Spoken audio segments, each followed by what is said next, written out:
It's season 4, episode 1, The Agony and the Ecstasy. Carrie thinks about men and the future when no one shows up for her birthday party. Miranda confronts her married friends about her single life. Charlotte tries to deal with her separation from Trey, and Samantha tries to seduce a celibate monk.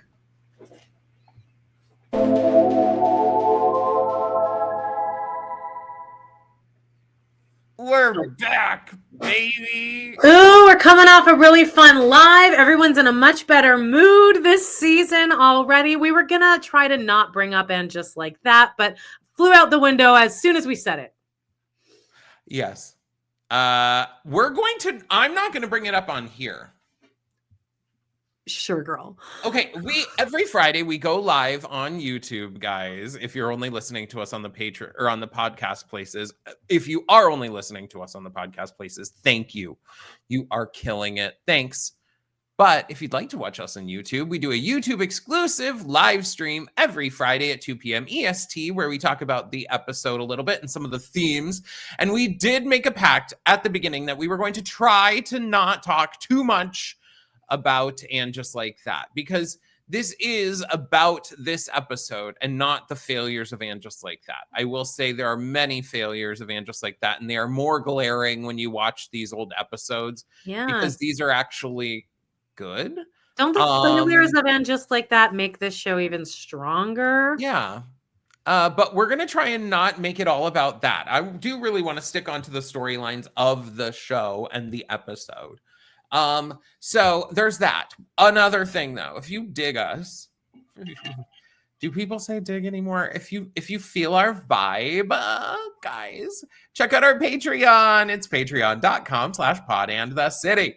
$6 a month gets you ad-free early access to these episodes, and you get extra episodes like every single week.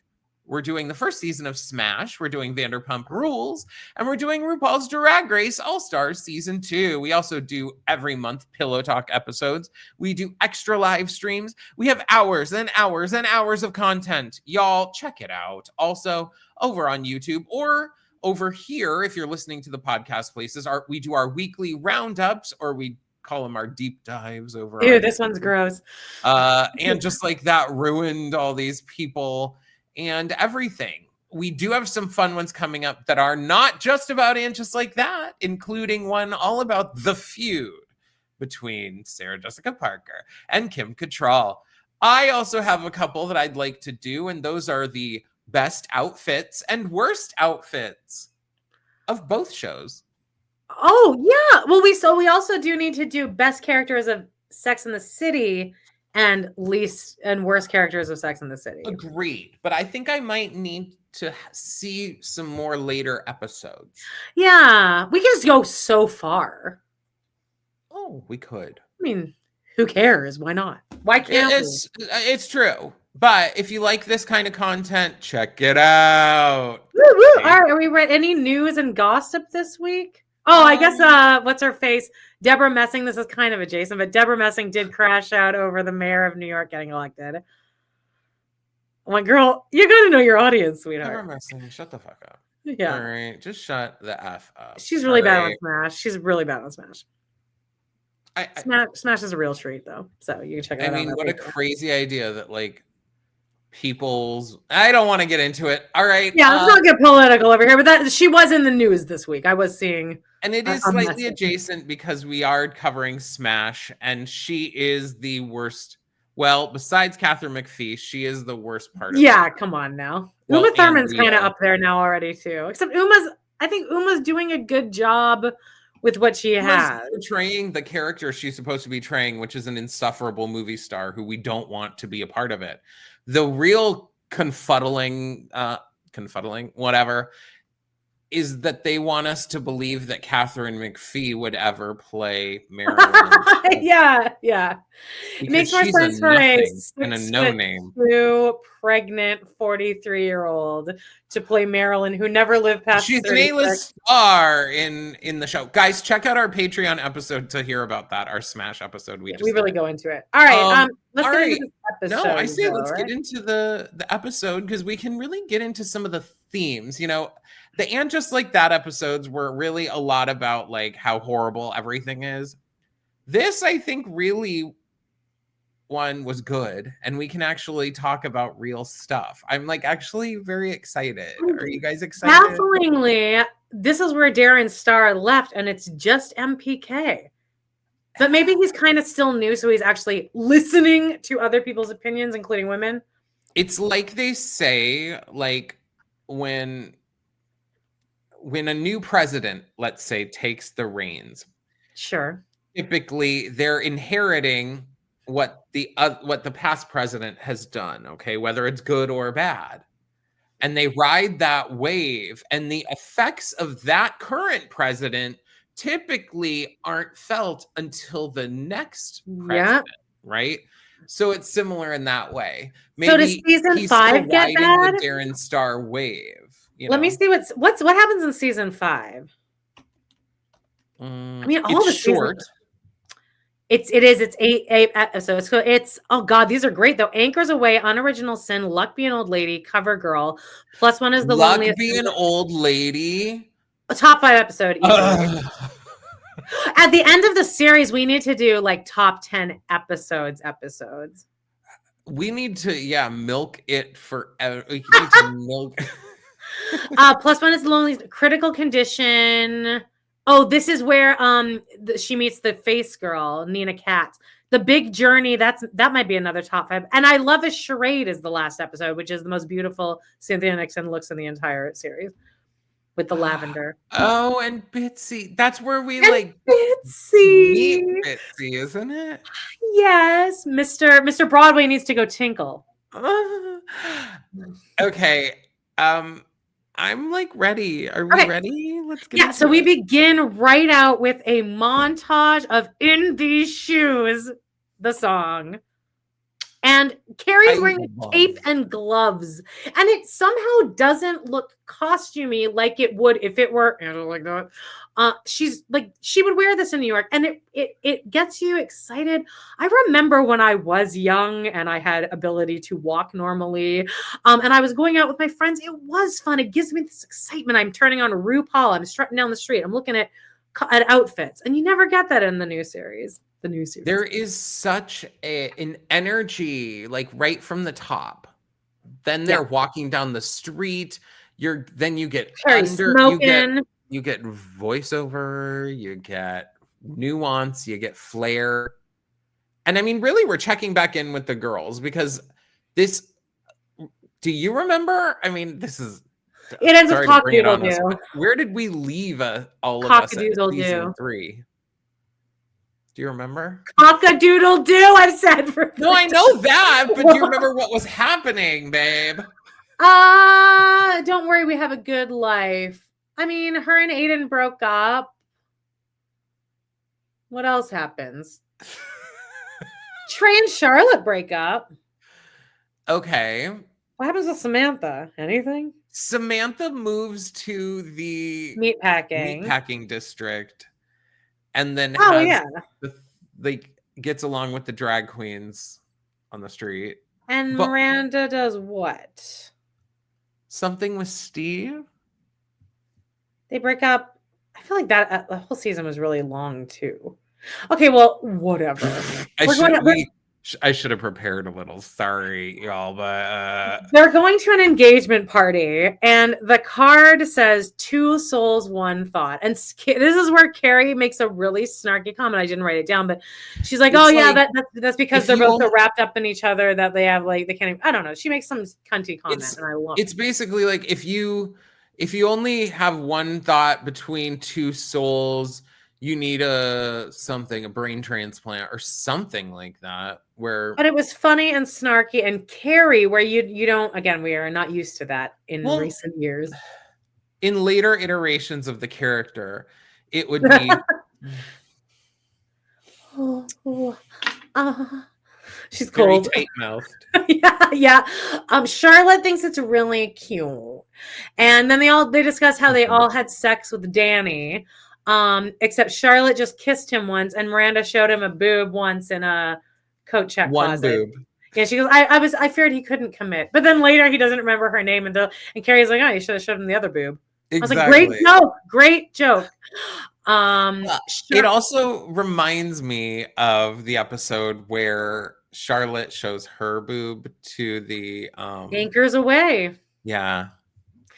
I love that episode. All of these episodes coming up are. I read all of the titles on the end of our live, and we both were. John started crying at the end. So we're at the party, and the whole theme here, which I did write, I would like to believe that as women, I guess, at least, no, I think all of us have come at least to a point where we're not asking people, who are you dating? Are you dating anyone? I feel at least the people I surround myself with wouldn't ask somebody that at a party. Are you dating anyone special? From personal experience, you still no one asked me that. Well, maybe you give off more. I've made it clear. Yeah, you're like, It's better for everyone involved if I don't.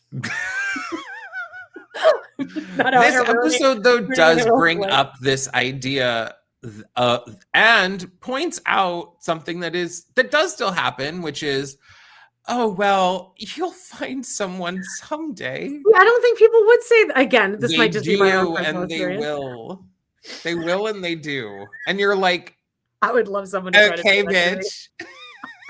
Like, you know what? I said to my mom when I brought this foster dog home on the phone, she's like, are you gonna let it sleep in the bed with you? You asked me that too. And I was like, yeah. I only asked that because you said that it's having hot flashes and you're having to wrap cold towels around it. That's why I asked. I'm sleeping in a soaking wet bed. Like, from my experience, when I had dogs, they would sleep in bed too. Trust me, all over me. But when they would get hot, they'd get out of the bed and lay on the floor because typically the floor is cooler. See, she's sleeping right now and she's not twitching. I'm fascinated to hear what the doctors say because she has this injury in her leg. So this whole side of her body does this all day long. And now her eye twitches along with it, but she's asleep right now and she's just still. Isn't that fucking weird? Yeah. I'm sure it's an anxiety thing. Anyway, I said to my mom, yes, of course. I'm like, yeah, I usually have like 4 or 5 cats in the bed. I have like 3 dogs. And my mom's like, oh, Amanda, you're going to catch something. Just kind of being snarky. And I was like, hey, it's better than having a man or kids in the bed with me. And then my mom laughed uproariously. And I was like, I was only half kidding on that. I was like, no, it's literally better than a man being there or me having to wake up for a kid. Well, yeah. Okay, so we're at the party and Charlotte has cornered some women. And I think the performance by Kristen Davis here is great. Somebody does. And I was saying in our live, and I know I'm going to bring up Anne just like that. Sorry, guys.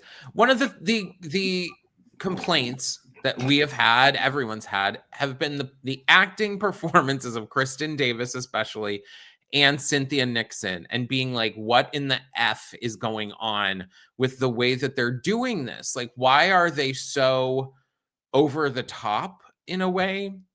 And rewatching this, it gives me a tiny ounce of grace for their performances and just like that, because what I believe is possibly happening here, okay, is they are still acting in the way they believe those characters did act, but because of the tonal shift between Sex and the City and Just Like That, the tone in which is that what you were trying to say on the live? No, like, this is a separate point. This is like a separate but equal point. God. Okay.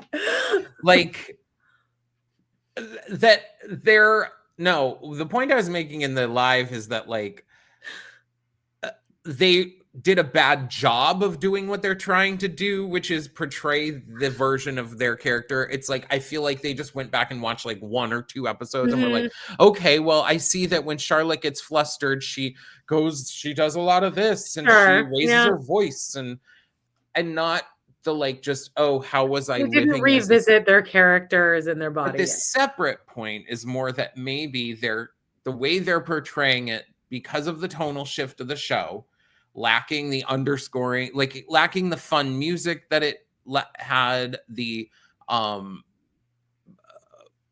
voiceover narration, that maybe those characters aren't fitting in the right way, especially because of the tonal shift with the character of Carrie too, where she went from bright, vivacious, funny, joyless, and wonderful to dour, like, I'm a sad widow. Also, let's not forget we lost Samantha.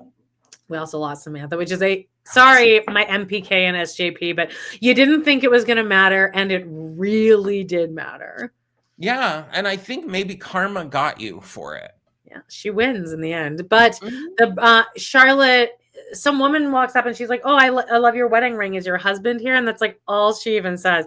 And Charlotte's like, oh, well, actually, he's not here. We're taking some time off. We were having trouble in the bedroom. And like really oversharing. And it goes on and on and on and on and great. on. But in a way that is not annoying. It's actually like oh, ha, ha, like, okay, yeah. You can see where her brain is. And then the bride and the friends come over and there's just this congratulations. And they're like, oh, we're so happy we found each other. And all 4 of them are like, congratulations.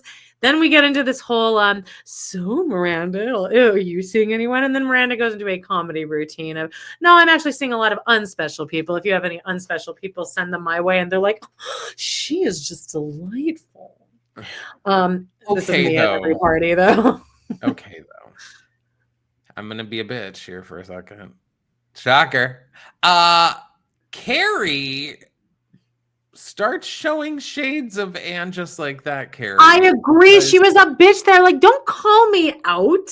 She literally is like, don't talk bad about yourself, Miranda. Like, you're better than that. You deserve better than that. And it's like, okay, now you're actually making this into a whole thing. Somehow, like, I wasn't feeling bad about myself. You know what I mean? Like, yeah, Miranda's like, didn't you see we're the only single people in that party? And Carrie's like, Miranda, we're the only single people everywhere. Okay, but then Miranda's like, look, I'm just trying to avoid the pity party. She's like, didn't you see all those like poor single people list? And Carrie's like, no, I didn't see them. What? She's like gaslighting her because they were literally saying, don't worry, you guys will find someone. So anyway, I don't know what that's about. But Charlotte now is drunk and she goes to Trey's house. There's a little moment here. I wonder if you always pick up on it. But we gotta wait.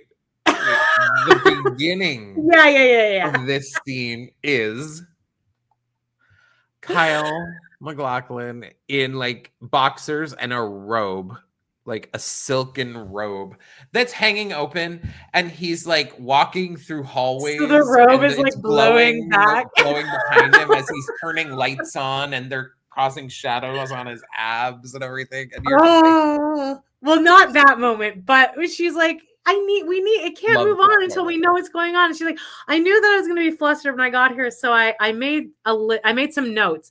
And the way he like looks at her with so much love, and he goes, you made some notes. And it's like the most loving little chemistry connection. God forbid we put him in And Just Like That, though. This is the reason they didn't put him in And Just Like That, because they knew the audience was going to be like, leave Harry. Just leave Harry for him. Can you imagine if Charlotte, think of this, And Just Like That. She's having a great day, just mundane. She's going to the museum. She's going to the market. And then she turns around and Trey's just there. And he's like, hi, Charlotte. Hello, Charlotte. They could have mimicked the scene where Carrie runs into Aiden on the street. He turns around. He's there. He's standing outside the gallery. He wants to buy a piece of art. It would be shocking. The art. They're up together. They have the moment where the heart, like the the sound stops. You can hear Charlotte's heartbeat. He's like, he says something, and then they do the alrighty thing or some shit. And like then he that. says, "Oh, mother, just I'm in town for my mother's funeral." And she's like, oh, I was just gonna say, and Bunny has died, and he's like, Bunny's dead now, so I can do whatever I want or whatever like that. And then he has to fuck him once at least. See, they never had a full cheat. They never had cheating on. They didn't really that. They're very Monica and Richard and Friends, where it's like that could have worked just situationally at that moment. It didn't, but like Trey and Charlotte really should have worked. It should have worked, but almost that's I think that's what's commendable about the original storyline.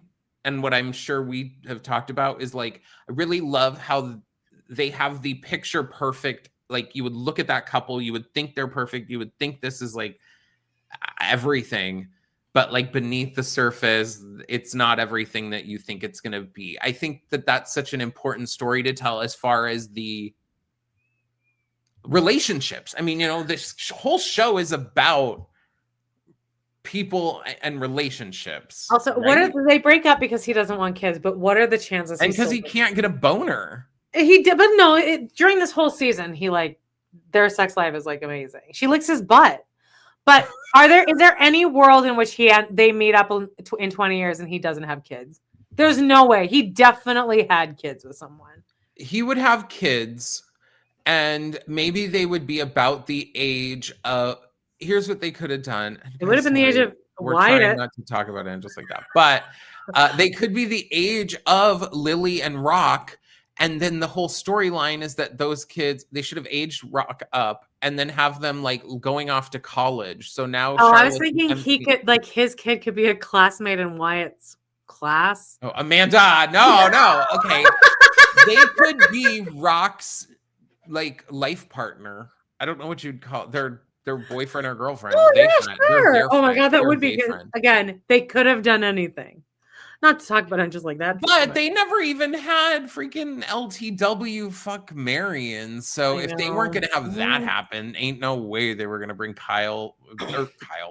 He wanted to call. He reached out and said, "I'd like to do an arc." I just can't get over that. How they just wanted him to come back so he could poop his pants, and that's it. Okay. That's totally what's gonna happen. We're on Sex in the City. They try to have sex again, but Trey gets too excited and he comes all over Charlotte's leg. And but then as that is what happens. It just was. Well, I mean, we all know what happens. And honestly, I wrote here, even like when I was in my 20s watching this, in my head, I was like, well, what's the problem? Like, there's no problem now. He can get it up. And like, also, I understand now that there are other deep-rooted issues there, but like in my head at 20, I'm like, well, he can fuck now. So maybe I'm a freak, but I'd be like, oh, well, let's wipe that off and that like keep going. Yeah. Do another one. Yeah, exactly. You got that out of your system. Yeah. Now, right? Yeah, just sleep over. I mean, I still kind of think that you can get back together now. This is really good acting though. And these are those moments that make you feel like, wait, what happened between now and just like that? Because Charlotte, she does a great, like, this isn't working. It's like the way she says that. Yes. It just stands out for me. Carrie gets a Dear Single application. Uh-huh. By the way, this whole episode is very 90s because there's mail and there's also no cell phones, which like the whole birthday thing would never have happened in today. Well, Carrie's whole thing is that she doesn't want to get a cell phone. Oh. Because Miranda's voicemail to her is, get a cell phone. Yeah, get a cell phone at lunch. Okay, so Carrie looks so good here. Carrie looks so good here. She's wearing a white half turtleneck sweater and then a little black jumper over it. Can you like see this in your head? It's like little overallies, little blacks, but and underneath is like a white like medium turtleneck. And she's just so comfy, and her hair is like all frizzed out, and she's got like one little vintage necklace on. And Charlotte, they discuss the idea of soulmates here. I agree with, I forget who says it, maybe Carrie, that we all have I don't think there are soulmates. I think that we have people that we are perfectly in tune with, like, you know, zodiac wise, or like if we Yeah. fit exactly perfectly. But the reason that I've never believed in soulmates is I'm like, what are the chances that my soulmate lives in my own hometown? Because you Yeah. end up marrying someone like around you, Uh-huh. right? Usually. So how can that be your soulmate when they like happen to live in your town? Also, like if it's a soulmate, I would say, and it does ultimately become this like in the show that their friends are their soulmates more Oh, than sure. anything. But because a lot of the times, like let's say you're in a relationship and your relationship ends, is that really your soulmate Well, that's then? what Carrie Because said. She's like, well, so why don't I just kill myself then if I have no other soulmates yeah, then? like what did they that your soulmate is just That's the it. person is supposed to be your soulmate is just then walking the earth just Yeah. you're separate. And it's not like I don't believe in soulmates. I think we can have a soulmate, but I think we can have multiple, not just one. There's no way there's just one. There's one person you're supposed to be with and you happen to meet them because you live near them. Well, I don't think it works like that at all because I think that's things like part of relationships for a lot of people is like the proximity brings them together. That's more what I mean. Yeah. But I think that we can have there are multiple people out there that we're going to really have a great connection with and jive with. And I think Uh-huh. friends are a major part of that. I've never understood the putting the more importance over a partner than your friends. That always kind of sucked for me. I think as you get older, people start to realize more that like how important actual friends are. For Like me, it's that compared I'm to like, a none of relationship. my friends wouldn't hurt me the way I let these men hurt me. That's always what I thought. I'm like, I would never let my friends treat me like that. And Well, they you wouldn't. think about it like your friends are the ones that are there to help you pick up the pieces of your relationship when someone blows it all up, you know? Yes. So I understand, and I guess this is a feeling for 35, but it's interesting because now, as approaching 40 myself, and Amanda's in her 40s, it's like Thanks. they're 35.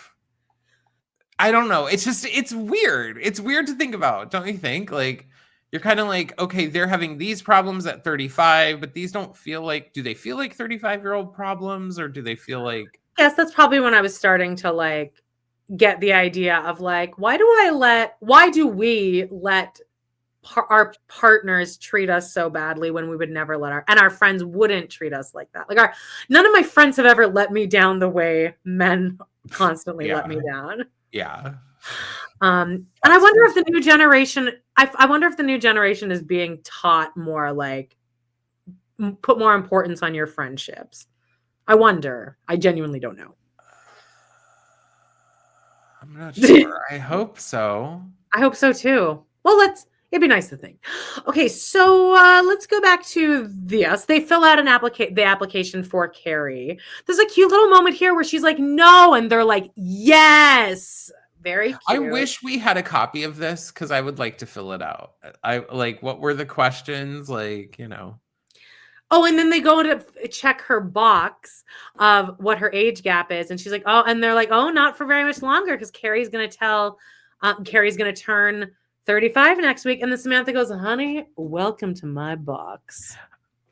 I hate to say it, but I'm gonna say and just like that. If this were and just like that, the line would have been like, well, Carrie, I know that next week we're selling, like, it wouldn't be started by this paper. It would just be like the start of a random conversation. It'd be like, I know, Carrie, that I've gotten the cake ordered.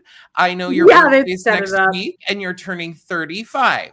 Now they're going to ask for the payment when you arrive at the, like, they did. Another on It's that it's note, it's sad to commend such a simple thing that they've done in here, but when you don't get those like intelligent setups, it's really glaringly obvious. that's an example of that they didn't. It wasn't over explained or over expository dialogue. And another example of that is Carrie's phone call to Big I think is such a brilliant way to give us the information as an audience that we need. Like, it's going to be at El Cantonoro. I was like, what a great, because now we don't need to know. She doesn't need to tell us in a voiceover, and it makes sense why that information is being told to us.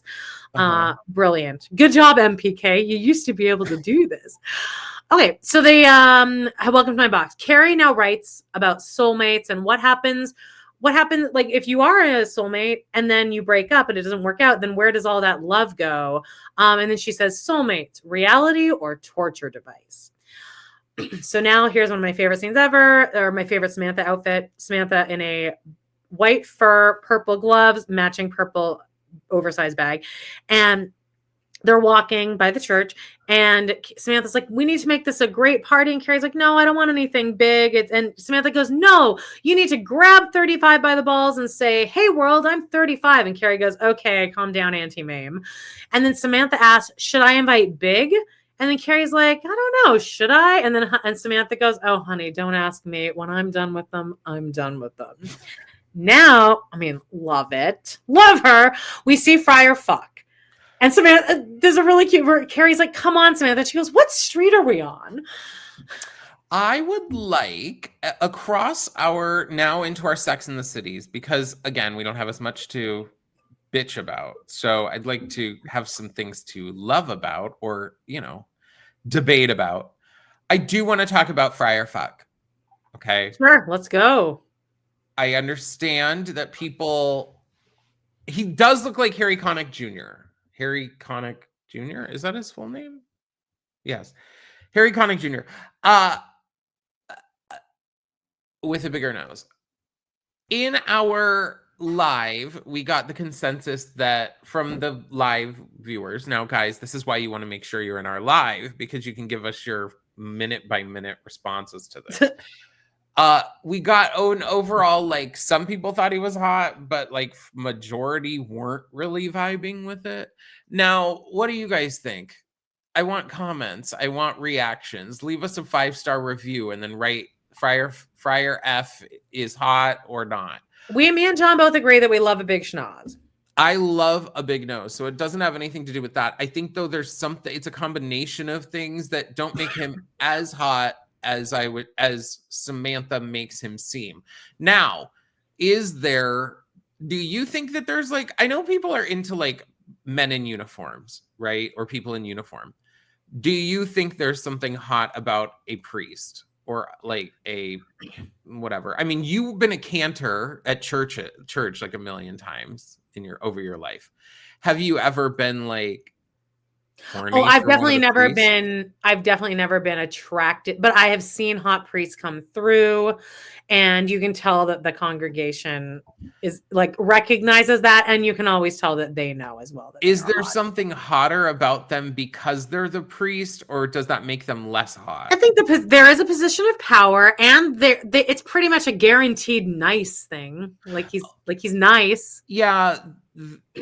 To a lot of, like, if you go to, I mean, unless you're going to a church where like the priest is like kill all gays, typically the priest's message is like, about finding peace and bringing love to your heart and stuff. So it is an inspiring feeling often. Yeah. So you could, I could see that. And there's the hotness of that you can't have him and it would be forbidden. Oh yeah, there's that too. But I think even from the first time I saw this, whenever it was, when I was 13 or something, I kind of was surprised at Samantha's like spotting him across the way and being like, I gotta have that guy. Yeah, she really does try. She would have fucked this priest. She wanted it so damn bad. She was like, when she brings the peas, she's basically like, I don't have any panties on. Like, basically, I'm wet right now. Do you want to feel? She says, she goes and meets him later that week wearing another fabulous leopard coat. And he gives her his favorite saint is Saint Francis, which I love the most because he is the priest or the what is it? The saint of like, acceptance and all this shit and feeding the poor, but he also is the saint of animals, Joan. Did you know Oh, that? okay, yeah. That's so if you like, you can. I used to take Walter to get blessed every year. Uh-huh. The St. I Francis remember Day. them doing that, yeah. It's so cute. Oh my God, you guys, if you have animals, even if you're not religious, you should go take your animals and go get blessed. I mean, why not? They What's the throw worst that can holy happen? water on them. They So do, if but your they do it dog like is like this. the Antichrist, be prepared for them to burn. It's true. A lot of chihuahuas there, but it's cute because people will like show up with like a little kennel with like rabbits in it and stuff. I'm like, these people love their Yeah. animals. I just think it's really cute.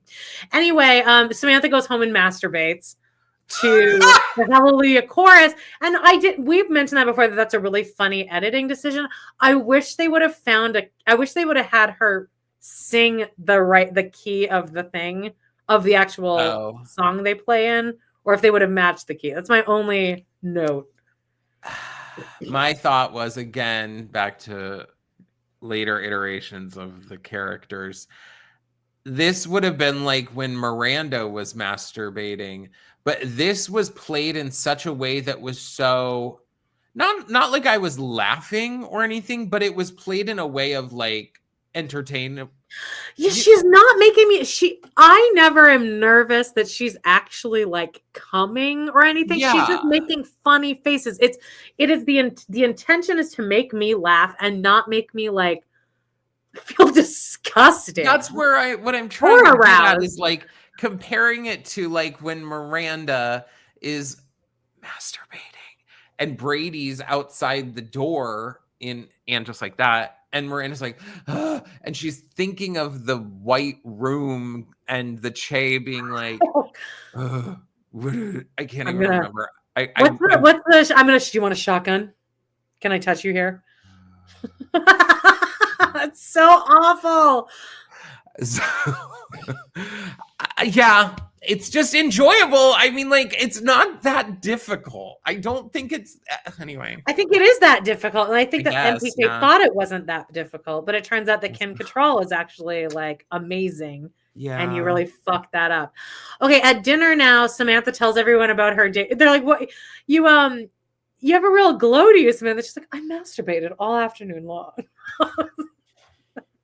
And again, I hate to bring it up, but that moment is more funny and better than anything that happened in And Just Like That. And it's because Samantha is there, because it's coming out of left field. That's what this show was about, was making you be like, oh my God, like the unexpected. And that's not having shit overflowing in toilets. It's this. It's moments like this. Do you know what I'm saying? Yeah, and then they talk about who they fantasize about. It's very healthy, Charlotte. And Who do you fantasize about? Is there anyone that I you don't like encounter masturbate. in normal life that you like fantasize about? No. Really? Yes. No one? I'm kind of sworn off of all that. I For tried this it out. It's like just seems very clear that like I'm better I'm only anxious when I'm dating. I'm at full peace. So no, I literally never think about sex ever. The other day, Yeah. I'm not going to get into it. Okay. You want to say that for pillow talk? You got a couple Sure. topics for pillow talk. Okay. I Yeah, don't, this is out to the complete general public, so yeah. you never know. All right. Well, Yes. Miranda and Carrie fantasize about Russell Crowe and Clooney, and Charlotte says, I've been masturbating to Trey." What do you think it Remember Russell means? Crowe being Yeah, like a fucking great.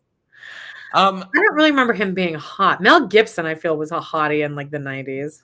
remember, like, okay, how would you feel if your friend is with Charlotte and she is so that type that like when you're just trying to have fun, like, okay, Yeah. like a game I like to play, which is, this is dumb, but like when you're out like at a happy hour or something, it's like, okay, if you have to fuck someone right over here, who would it be? Yeah. And like my good girlfriends, we've all played, like I've made them play it basically. And so they all like they're not like, oh, whatever. I've had a couple encounters with like people that I didn't know as well. Yeah. I mean, they're women usually, of course, but I'm like, so who would you like if you had to fuck someone right over there, who would you? And they're like, oh God, I don't do that. I've never hooked up with someone like that before. And it's like, okay, but Then if we have you were nothing to talk going about. to, if you had like, like, so Charlotte gives me the vibe of that where it's like, bitch, I'm just trying to have fun. Who do you fantasize about? I understand you're up in Trey's balls, but like there's got to be some guy. You know what I mean? And they're clearly talking about famous people. Exactly. It's Clooney like, and what do you Crow. fantasize about? And Carrie's like, Aiden. Like, really? Okay, so at midnight, Carrie calls Big. And we all, I mean, I'm not going to go through the whole thing, but like, this is such a good monologue and it's so beautifully performed by Sarah Jessica Parker. She's so funny and cute.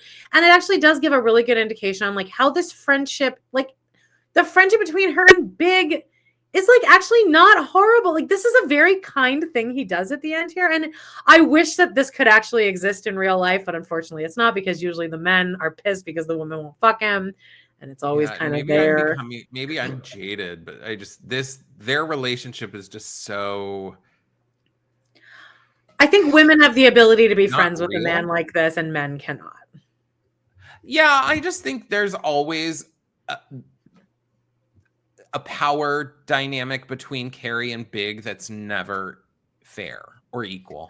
And also, these kind of friendships will work until one of these people get into a relationship with someone else.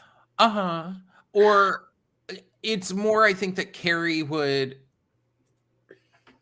It's fine for Carrie as long as she is getting the attention she wants. But like you said, the second Big gets into it, I don't think Big would care if Carrie got into a relationship. Well, that's why I think the power. He doesn't. She forces him and Aiden to become friends. That's what I mean by the power is not right. It's more like Carrie wants this, but if Big got into a relationship, she would be butthurt. But if Carrie got into a relationship, Big wouldn't give a shit. True. Well, she leaves this really cute voicemail. She's like, I'm officially old, so I felt the need to call someone older. Haha. And then again, great way to get exposition out. She's like, if you want to come, it's the little thing. It'll just be a few of us at Il Cantinore downtown at this time. And then she's like, or you might be just in London, in which case, cheerio, old chap. And then she kind of awkwardly hangs up and she looks at the clock and it flicks to 12:01 and she's just like, so now we're going to wrap up all the storylines really quickly before we get into Carrie's birthday, which is like the best scene ever. Samantha Miranda runs into this woman on the street named Sheila. And Sheila's like, are you dating anyone? And Miranda's like, you know what? I'm not. And maybe no one will come out along. And Sheila's like, oh, well, he's out there somewhere, right? And Miranda's like, no, whatever. So then the convo is not as prominent. What? It doesn't matter. She's like, well, how are you and your husband? And Sheila's like, well, we're good. I mean, you're probably wondering why no kids, right? Well, I mean, like it would be really nice, but, and then goes into her own little comedy routine. And then Carrie's voiceover says something like, Miranda smiled and nodded along, not because she thought it was funny, but because it was kind. Okay. I don't want to bring up Anne just like that again, but in Sex and the City, this type of moment was like a teaching moment and could be used for a lot of people. You could reference back to this and be like, you know what? I mean, the ultimate thing here is that even if the woman who has the husband, even though she has the husband that Miranda thinks would give her what she needs, that person still isn't happy. It's just everyone has their shit. Yeah, exactly. It's like, someone you look at someone who has like what you would appear as like you imagine them to have a perfect body, and they think all they can see is like the way their fat goes over their, like Ariana Madix. Yeah, like stuff like that. So I think, and that's an important life lesson that a watcher of this show could take out of it. I mean, yes, it's a tale as old as time, but like I'm just thinking like, okay, this is something you as a watcher of this took out. Now, bookend it with what life lessons could be pulled out of and just like that. Oh, God. That you'd actually use to help your own self? That's another thing they're like a missing piece of it is like that this genuinely is like something that you could, I mean, you guys get what I'm saying, right? Yeah, let's wrap up Samantha's storyline. She just goes to the priest and is like, tries to fuck him, brings him the he's store like, no. keys. That's it. He rejects her. And then doesn't That's she it. fuck someone like No. that's another one of her storylines where someone rejects her, doesn't she? Don't they? And then she goes up to someone and is like, "You want to fuck?" Oh, And is then that what like, happens here? Maybe I looked away. oh She was no, funny. that's the yoga instructor one. Do you Yeah. remember there's an The guy that episode won't she fuck her. goes Yeah, he's into and the edging. yoga instructor won't, he's celibate, and then she thinks she's gonna get it. She's so horny, she's wet and dripping, and then she can't. She literally is though. There's like they showed drops of water, like that's not her pussy juice, obviously. Okay. You know what I mean? And then she turns to the guy and is like, and he's like, huh? And she's like, wanna fuck? God, that's so God. I love this great. show. I love this show. Okay, so let's get into Carrie's birthday party. She looks amazing, wearing a dress, a two-piece dress, a Sheena Shea-esque dress, red crop top. Her abs. Sheena could never. And then Carrie has this big like headband, but it's also kind of a headpiece, but it's like a hat / headband. It almost looks like those makeup, like wash your face headbands that they give out now. Yes, that's really totally what it looks like. Yeah. But it also is like obviously like a vintage style hat where it's just a bar, like a band that goes over. She looks so chic, so cool. At the restaurant itself, the design of the restaurant is c'est magnifique. I know that's not Spanish, but the thing that sticks out to me is there are these huge pots with these yellow like flowers that are on like branches, and they have the things like on the sides of the entrance doors, so they then create like a canopy where they have enter through. Oh god, I love. And on the voiceover note, this whole thing takes place in voiceover, which like so it's just like that you wouldn't even have this scene because there is no voiceover, so you'd have to have it. And what it would be is Carrie walking in silence, and then her sitting at the table being like, where is everyone? I wonder where all my friends are.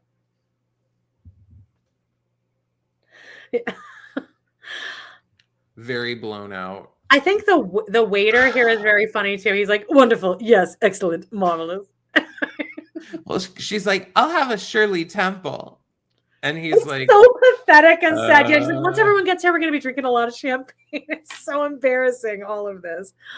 And again, this could never happen in real time. And I actually still don't really feel how logistically everyone was this late, because all the phone calls later indicate they're all running about 20-30 minutes behind. And doesn't she stay for an hour? Carrie or Miranda, Samantha's voicemail says, honey, I'm 10 minutes late.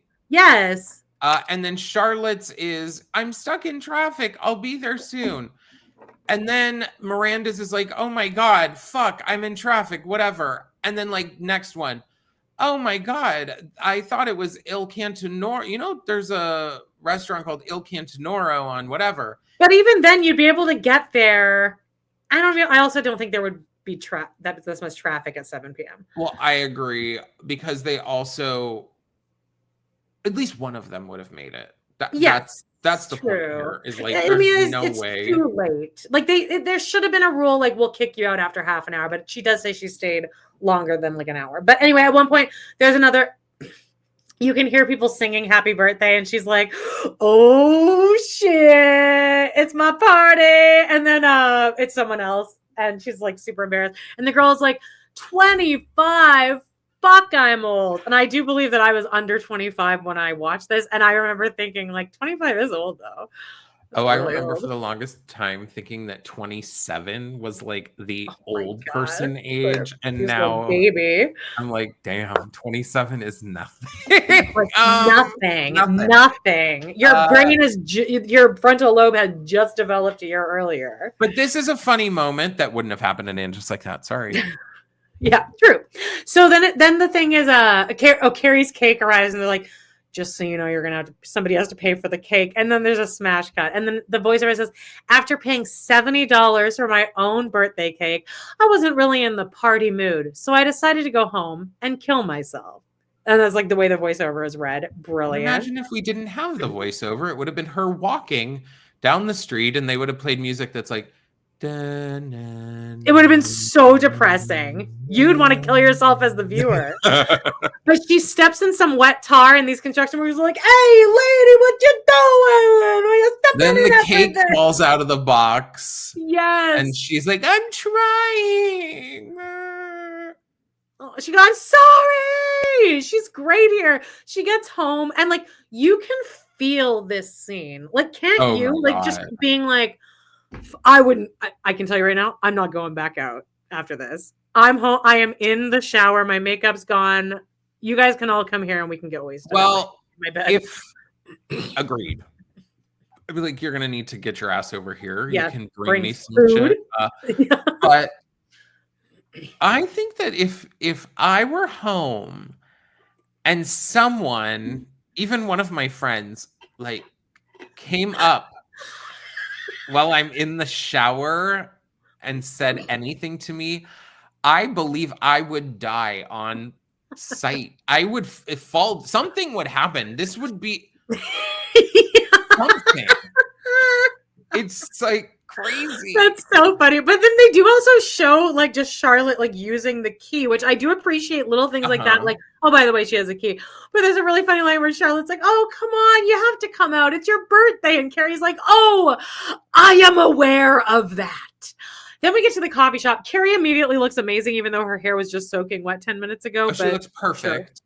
So cute. Another little vintage little necklace. And just like this little kind of like fall, like red sweater, like no big deal. And then they talk about, she's like, you know, I hate to say it, but like I felt sad that I didn't have a fucking man in my life. And then Charlotte pitches, well, let's be each other's soulmate. And I love that she says, please don't make fun of me, because she knows she's the rose. Let's be each other's soulmate. And then these men can be these really great guys that are in our lives. I've always thought that that line is a little flawed to even to just like refer to them as that, but okay. And then Sam goes, well, that sounds like a plan. It's cute. And then Carrie goes, oh, God, I'm 35. This, and so again brings up the feeling of like, why did Samantha, or why did Charlotte and Miranda dip out on I dipped out, bro. Carrie goes, I'm 35, and Samantha goes, oh, shut the fuck up. I'm 140. And Miranda, there's a little instrumental. Miranda returns home, looks sad to be alone in her apartment, and there's a little meow from the other room, and Miranda turns and looks and smells, and then like kind of walks fast over to see her kitty, except that cat would be at the fucking door. Oh, does your cat greet you at the door? No, Butch is like, hi.